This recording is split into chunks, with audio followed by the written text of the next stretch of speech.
Well, good morning. Good morning. My name is Debbie March. And I'm Becky Ulery. And we are the Siegfried sisters. We laugh alike. We walk alike. At times we even talk alike. We're two of a kind. Unlike the old Patty Duke show, we are not identical cousins, but we are oh so similar sisters. We share many interests, values, and attitudes, and we really are best of friends. We both attended Warren Central High School and Ball State University. We were in the same sorority, although not at the same time. We are the only siblings in a traditional family. We come from a family that likes to spend time together, and we are game lovers. And like many parents, ours often dressed us alike. And in this first slide up here, we are the two on the right, and we were at a special event for our grandmother, who's right behind us. And throughout the years, there were also many other matching outfits, matching dresses and coats for Easter and other events. And as the youngest, have to put that in there, as the youngest, I got to wear these clothes multiple years. Absolutely, absolutely. So every summer, we had several new matching shorts outfits. And our dad was a big Indy 500 fan, so we were at the track often during the month of May. And this is a PR shot with Parnelli Jones, and if you look carefully, we are scared to death. It is not possible for us to get any further away from Parnelli Jones and still be in that picture. So now you're going to say, well, wait a minute. You're adults in this one, so your parents didn't dress you alike. What's going on here? We can't blame it on them now. But yes, after decades of being dressed alike, we continued that practice every now and then as adults. But the main reason we would do this really was to tease our children, especially our daughters. It drove them nuts. I made these matching sweaters for the three of us for Christmas, and now you can see that we have our mom in the picture and part of the insanity too. And now since we can't dress alike, although sometimes we accidentally do, we now take our grandchildren and dress them alike. So our family was like millions of others. We worked, loved, supported, fought, and developed together. Families are the foundation of social and economic life, and families are in a constant state of change.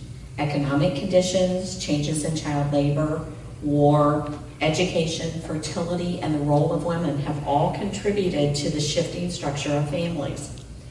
Once a family was defined as a man and a woman in a first marriage with their children from that marriage.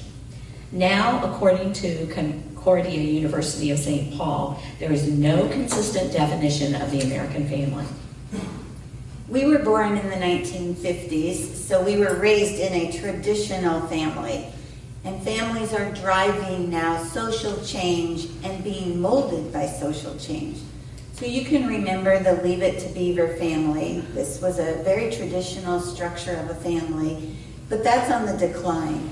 So according to Pew Social Trends, in the 1960s, 73% of children were living in a traditional family structure, but today that is moving more towards 46%. The Huxtables, you might remember from the Cosby Show, were another traditional family, but now the wife is working outside the home by her choice. Of course, there's the story of a blended family with children from two different marriages, the famous Brady Bunch. Now, Carol and Mike, the two adults, did not have children together, which definitely would have added to the dynamics of that family. Hispanic, Black, and white children are equally likely to live in a blended family, and this is about 15% of all families nowadays. You might remember the character Murphy Brown, who started a revolution when that family structure was examined and profiled. Marriage is not currently a prerequisite for a child to be raised in a stable, loving family. Single-parent families are most often headed by a female, whether divorced, widowed, or never married. Medical advances have allowed women who want a family to bear a child by IVF or artificial insemination without marriage. 26% of children under 18 are living with a single parent. So actress Goldie Hawn and Kurt Russell have been partners for 36 years, never marrying. Cohabitating couples now make up 7% of family living arrangements. And some of these couples will progress to marriage and some will not. The show Modern Family demonstrates a variety of family structures. You have the same-sex couple with adoption, the traditional family, and the blended family with some cultural diversity blended in. Interestingly, the number of gay couples with children has doubled in recent years. Children not living with either parent is at about 5% of all family arrangements, with most of these children living with their grandparents due to death, incarceration, or addiction. Sometimes people we know and love cross over that line from being just friends to being considered true family, much like the characters in the Friends sitcom and as you saw in The Big Bang Theory. This situation is not defined by the strict definition of a family structure, but because of the steadfast love and support that we receive from these individuals. These friends are like family. They can be blessings for most of us, and especially for those of us who are out of sync possibly with our own biological families. These are known as voluntary kin, or the family that we choose. Now, some people yearn for the family structures of the past, thinking that the situation was easier and less complicated, but it really wasn't. The trend to these newer structures just provides more opportunities for families to love and support each other. There's less blame and guilt and more love.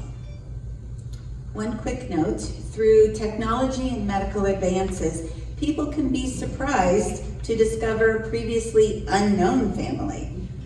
They can figure out these were family that occurred through sperm donations, those were discrepancies, and DNA tests. But the results from Ancestry.com and 23andMe could contain some surprising news. Welcome news for some, but maybe not so much for others. Families are complicated, you know that. Think of all the personalities and expectations that exist in any family of any structure and how these change as individuals grow and age and mature. What is normal for one family is completely different for another. Think about the role culture and religion might play in a family structure.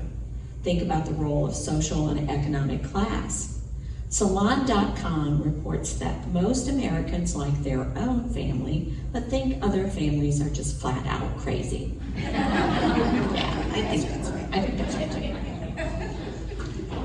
Families of any structure are functioning if they provide, they protect, and they prepare the offspring in that family.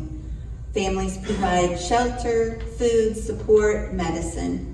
Our family experienced the convergence of several major family-related events in a fairly short time frame. We supported each other in multiple ways. Her father had recently passed away after a battle with lung cancer.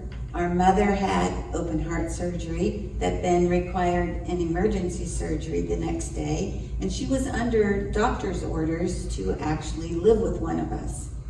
Our husbands were out of work at the time due to that great recession, and we needed to be together for all of us. So we formed the camp.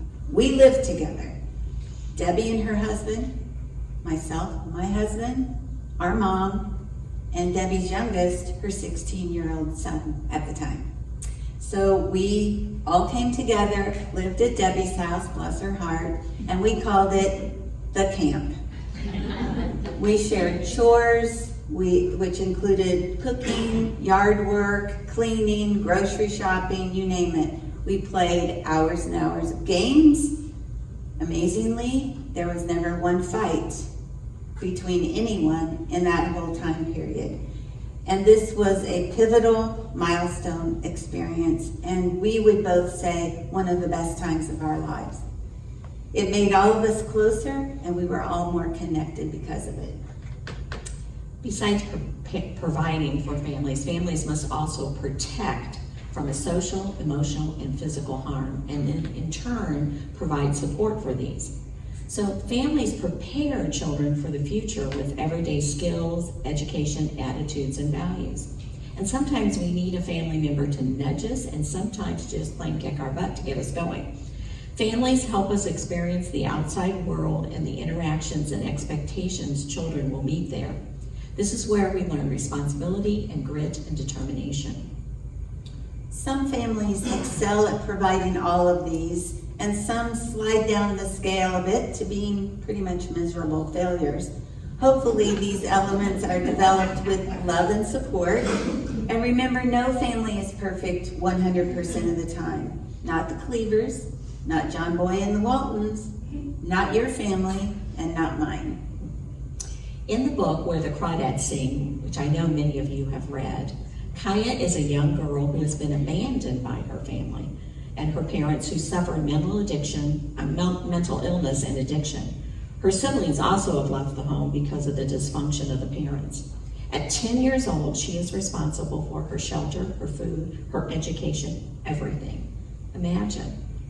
If being the responsible adult is challenging in a typical family, think what this young girl survived.